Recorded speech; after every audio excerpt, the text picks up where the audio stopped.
You are right. These are our friends here. How y'all doing?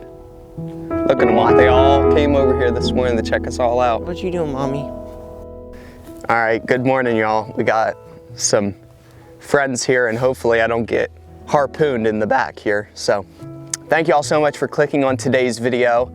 At least we're like cowboys with some longhorns in the background this time. So we got a pretty crazy article that we've been wanting to cover with y'all. I got James, my brother, here. Yep. And I'm the oldest, so I don't have any older brothers, sadly.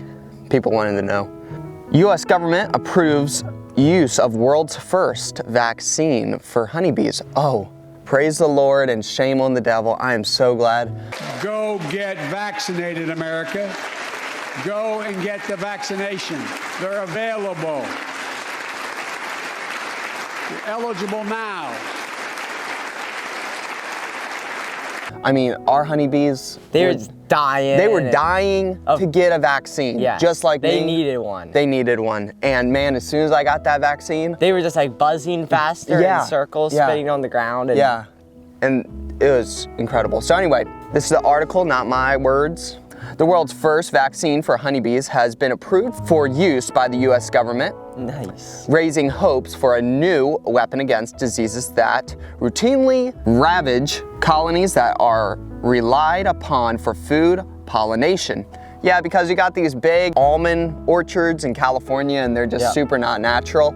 And then they'll bring in bees. Millions of bees, which that's not a bad thing, but you know, when it's just this big monoculture and this monocrop and they get diseases because they're landing on these almond trees that are blasted with Roundup. It's not natural either. No. It's so just like one type of flower and they can't forage. I don't know. It's, so shocker, of course, you're gonna have to come up.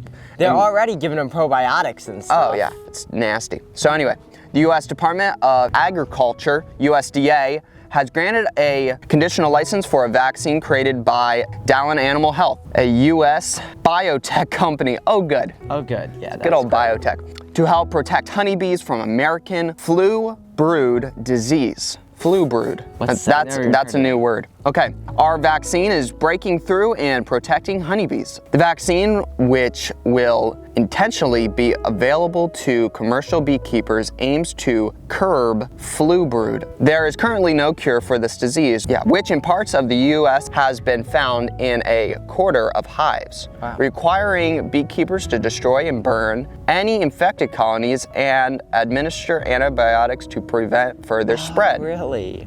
It's something that beekeepers can easily recognize because it reduces the larvae to this brown goo that has a rancid stink to it. Ew, nasty. The vaccine works by incorporating some of the bacteria, of course, into the royal jelly feed by worker bees to the queen, which then ingests it and gains some of the vaccine in the ovaries. The developing bee larvae then have immunity to flu brood as they hatch, with studies by Dallin suggested this will reduce death rates from the disease. Really? So they're feeding them bacteria. Well, what could possibly go wrong? Yeah, right?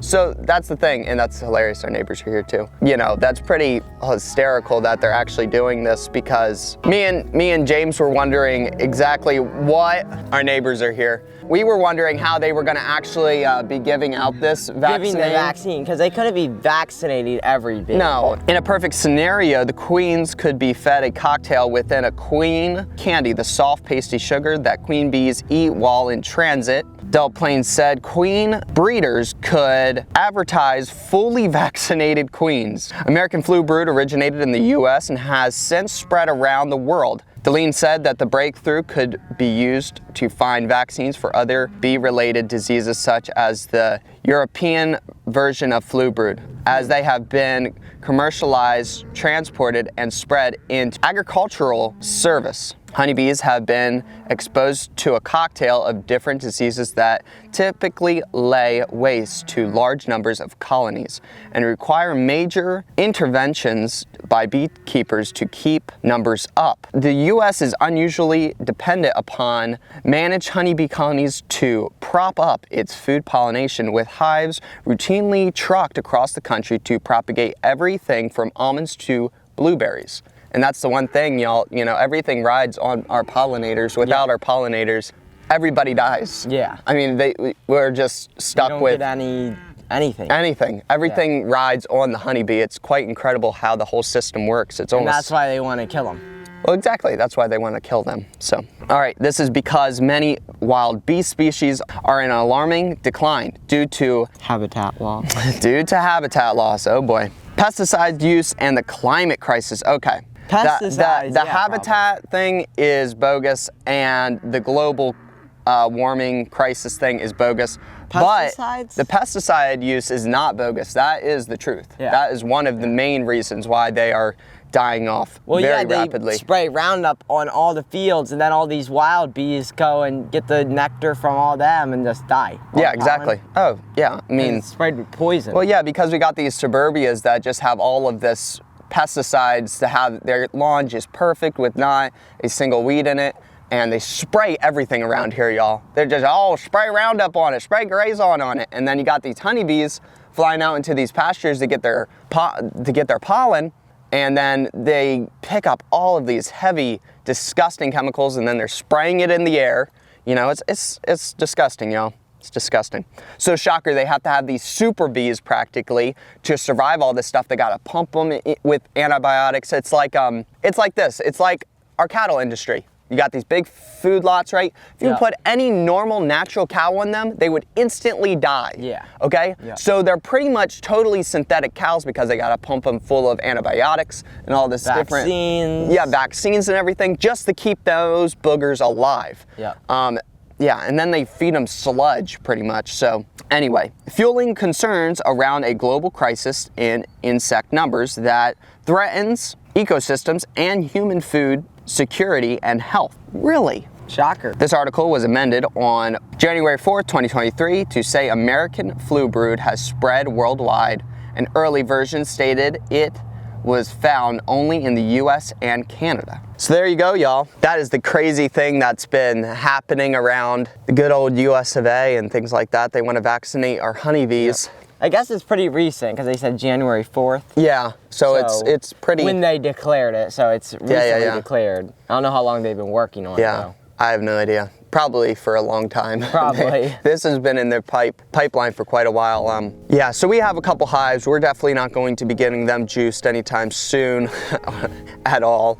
And you know, that's the one reason why we have honeybees on our farm is because we've seen a really big decline in the last 8 years of being here in Texas with just seeing fewer and fewer and fewer honeybees because a lot of the ranchers, 99% of all the ranchers around here, except for actually Mr. Larry, the property that we're on, he doesn't use anything, any bad, nasty, disgusting chemicals on his property. So that's very nice. And I'm glad that we live right across the street from him. So our honeybees, if they did wander out, hopefully I would hope they would just wander out over here. I know they just won't just wander out right here, but he has all types of wildflowers growing in his pastures, unlike all these other guys that don't, because they spray for all this type of stuff.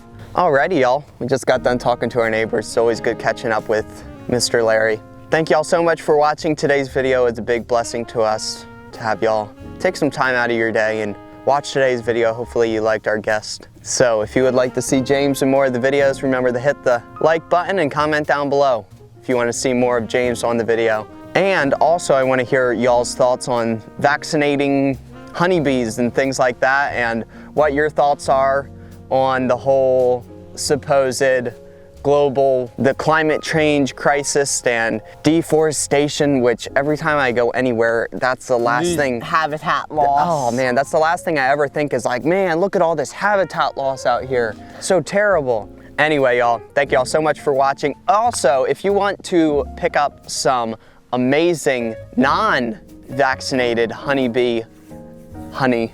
Why do you say honey? I don't know, but they're not vaccinated honeybees and it's their honey. So anyway, go check out TheTexasBoys.com. We sell them in 1 gallons. We sell them in little tiny gift size. We got like pecan honey, pumpkin spice honey, all types of awesome little honeys. We got some coffees, different stuff. Go check it out. Go have fun over at TheTexasBoys.com. Also wanted to thank all of our natives. If you don't know, if you become a native for $5 a month, you get all these videos, all of my mom's videos, ad-free over there on the native page with all of our family's recipes and exclusive discounts. So I thank y'all so much. Any natives watching, thank you. We will catch y'all on the next video. Love y'all. Bye-bye. Bye. Go and get the vaccination. They're available.